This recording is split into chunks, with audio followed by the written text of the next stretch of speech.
Here you go, Blue. What do you do? Good girl. Good job. Okay, Blue, go kennel. Yes, good girl.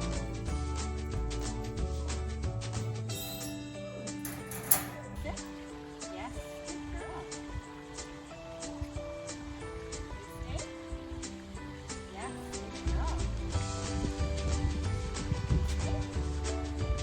Yes, good girl.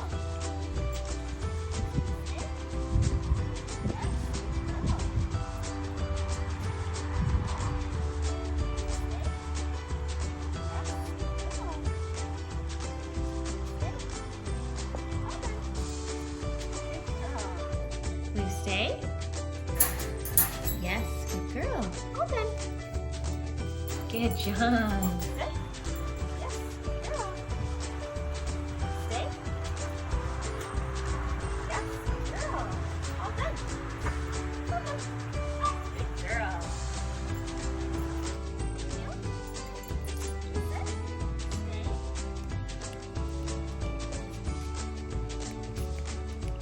Yes, good girl.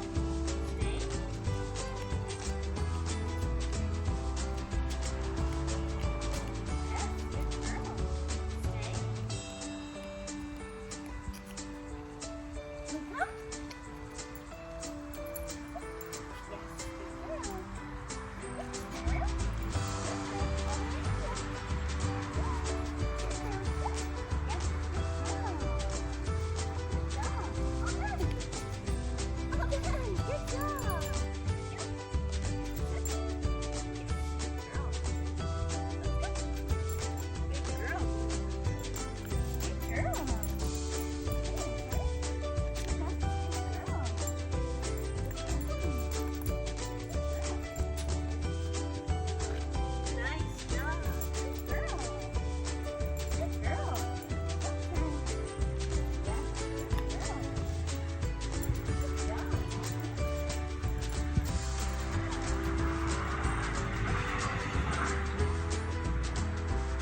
we're gonna show you how Blue does for off-leash hikes. Ready, Blue? Let's go.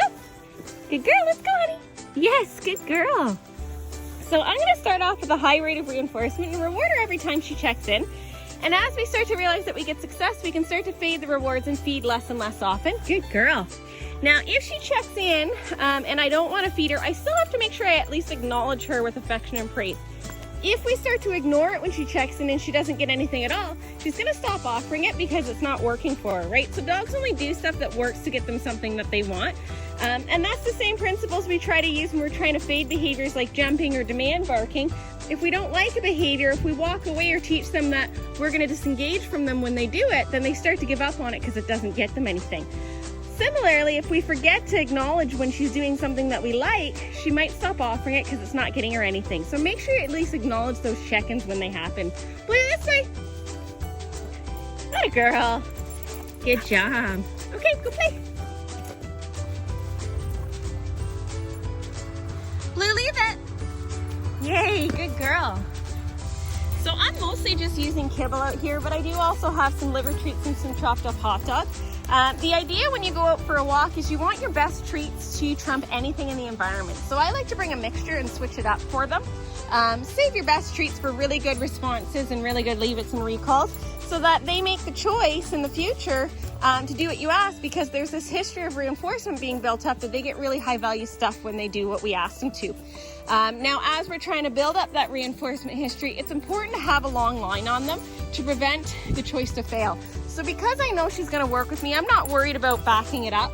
She's gonna do it if I ask her to do it. So we've reached a point where we don't need a leash here. But if I were to go somewhere new where there was any doubt that she might not make the choice to work with me, I would wanna make sure I've got that line on her so I can back up my recall by reeling her in and giving her something high value while I teach her all the best stuff comes from me.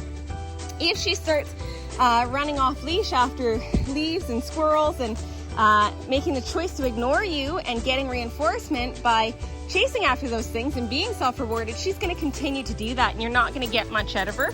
So use that line while we build up the value of coming to us and doing leave-its and knowing that they're going to get the best stuff from us if they leave stuff they find in the environment. And then as we start to realize, good girl, they're making that choice, then we can start to think about fading that line in those environments. But it's important to know what kind of things we need to prove other dogs or people going by or something that we've got to prove. Then you're going to have to do that work with the long line until it seems like she's reliably doing her leave-its or doing her recalls when she sees those kinds of distractions. And then once it seems like she's always making the choice to do what she's asked, then you can start thinking about fading that line. I've hidden on Blue and we're going to try a recall. Blue, come! Yes, good girl. So something else to think about out here is it's not just about treats, it's also about having fun. Okay, go play. You want to make sure that you're doing lots of stuff out here to be the most exciting and fun thing out here and build up that engagement. Otherwise, they have no reason to want to work for you, right? So beyond food, if we're the most fun and exciting thing out here, then they're going to want to play with us and they're going to want to come and find us when we call them to come. Something else to think about there too is back up your recall with a go play so they learn that recall doesn't end the fun. A common mistake that people often make is they do their recall, they leash their dog, they leave the fun place, then the dog starts to resist coming when called because they're predicting that it's going to end the fun stuff. So make sure that you end your recall with a go play a lot, and anytime you do actually have to leave, what I like to do is call them, leash them, give them a high value reward, send them to go play for another minute or two, and then just pick up the leash and go so that we break the association that recall is going to end the fun. Along the same lines, make sure that you're not using recall to do anything they might not like. So don't call them to come and then put them in the bath, or call them to come and then do their nails, or they're going to start to predict that and they're going to start to not be as excited to come because they're kind of worried of what might happen, right? So make sure that recall always ends in something really good, high value, get really excited, and then say go play so that recall is always a very positive association for your dog. Good girl, Blue. Good job. Okay, go play. So Blue's headed off in one direction. I'm going to change directions and let her know what the this way cue. Blue, this way! Yay! Good girl! Good job. So realistically, this way just signifies a direction change. It means that we're going to go have fun in another direction, and the reward for it could just be going and having fun in a different direction. But if they turn on a dime and come racing in the way that she just did, I do like to give a food reward for it to encourage more of the same.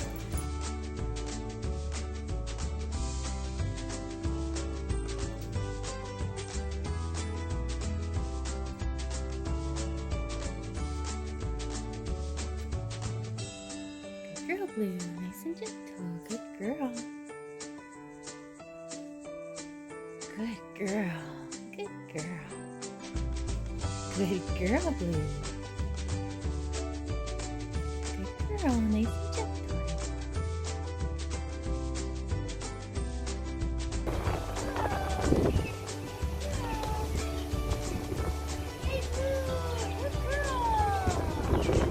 That's real swimming.